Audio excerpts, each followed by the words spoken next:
Hey guys, I guess that the theme for this week was to not make a vlog, but it's Saturday, my day to make a vlog, so I'm gonna make a vlog. I'm sorry if it seems like I'm yelling, I know my mic is really crappy, so I'm kind of trying to compensate for that, because I'm watching a little mic bar on the side being beep, beep, beep.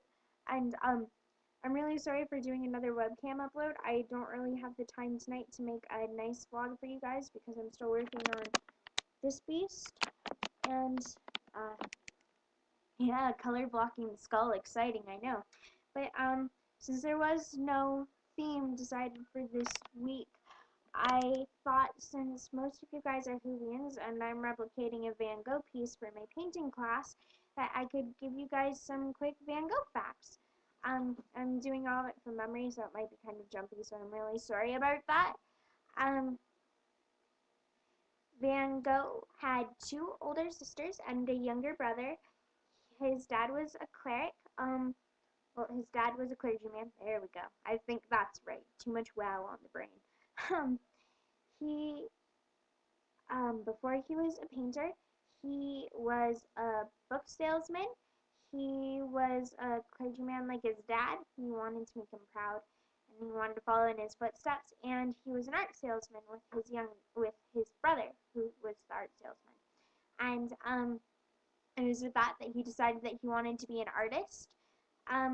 He was always really self-conscious and had very low self-esteem and was very emotional. And he his goal with his work was to show beauty and to make people happy with the beauty that he showed. And he um, his earlier works were really dark, and the subject matter was very often very sad. And but like the color palette was very dark. And then when he met his impressionist friends, he kind of felt like a total burk because he realized how outdated everything of his was. And that's when he started using the really short paint strokes that they used in a brighter color palette. And he also really fell in love with Japanese artwork, and that had a huge impact on all of his stuff. And he really wanted to start an art school with his friends, but they didn't want to do it except for one who went down with Vincent to start said art school. And then things got kind of not okay, and the dude was like, "Hey, I'm leaving this." And Vincent Van Gogh threw a temper tantrum and came after him with an open razor, and in a scuffle of sorts cut off part of his earlobe and allegedly gave it to a prostitute. But it's really interesting. You can see in his work the change in his mental state.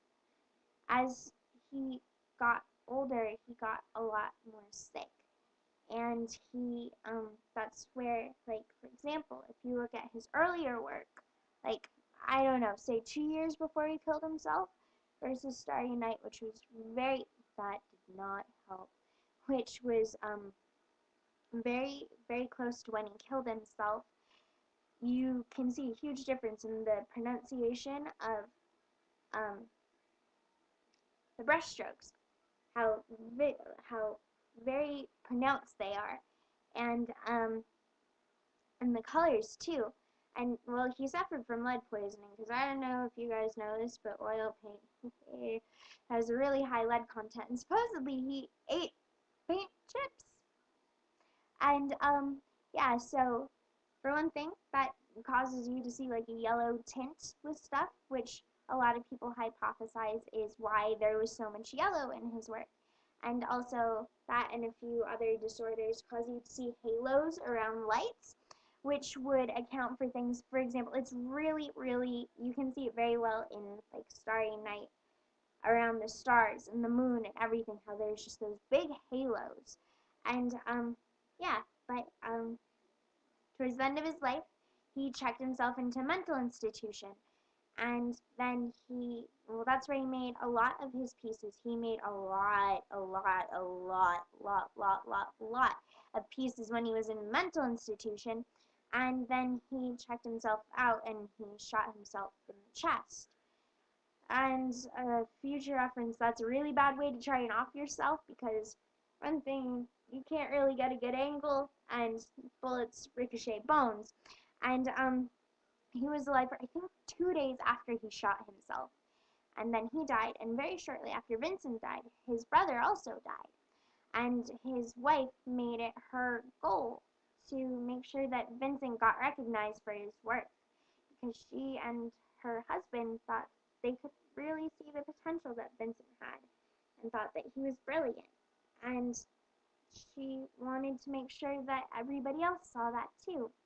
And when he was alive, he only sold one piece of art. And well, then he died, and hey, isn't that how it tends to go with artists? He just everybody loved him and his work, and yeah. So, here's your quick little art history lesson for you guys. And I am actually going to use this quote in my presentation, my art class. I closed the tab. I'm sorry. Hang on.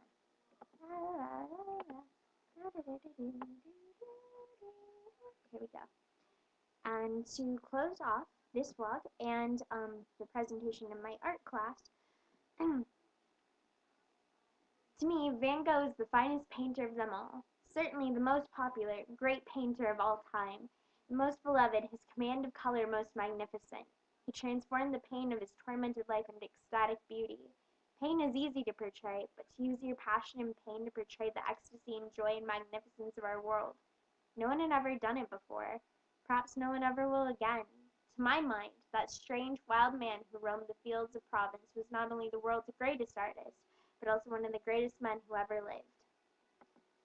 So, if Vincent Van Gogh teaches us anything, just try to find the beauty in everything, in your everyday life. Just, take a moment out and just realize how beautiful the world can be, despite how sucky things can be.